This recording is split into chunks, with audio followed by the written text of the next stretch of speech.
বিএনপির মহাসচিব মির্জা ফখরুল ইসলাম আলমগীরের একটি বক্তব্যে উত্তপ্ত হয়ে ওঠে দেশের রাজনৈতিক অঙ্গন।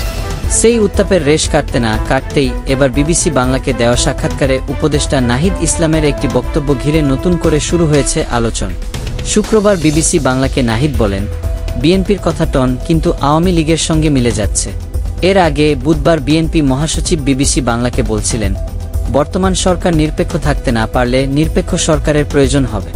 তার এই মন্তব্যে বৈষম্য বিরোধী ছাত্র আন্দোলনের তরফ থেকে তাৎক্ষণিক প্রতিক্রিয়া আসে এবং মির্জা ফখরুলের বক্তব্যে উঠে। বিশেষ করে নাহিদ ইসলাম বলেন, বিএনপি ১-১১-২ আলোচনা শুরু করেছে, যা সন্দেহের জন্ম দিচ্ছে।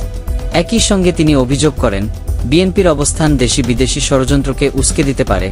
অন্যদিকে আওয়ামী লীগের কেন্দ্রীয় কার্যনির্বাহী কমিটির সদস্য মোহাম্মদ আলী আরাফাত সম্প্রতি এক ফেসবুক পোস্টে বর্তমান সরকারকে অনির্বাচিত অসাংবিধানিক আখ্যা দিয়ে নিরপেক্ষ সরকারের দাবি জানান। নাহিদ ইসলাম মনে করেন, এই ধরনের মন্তব্য বিএনপির বক্তব্যের সঙ্গে সাদৃশ্যপূর্ণ এবং বিভ্রান্তি তৈরি করছে।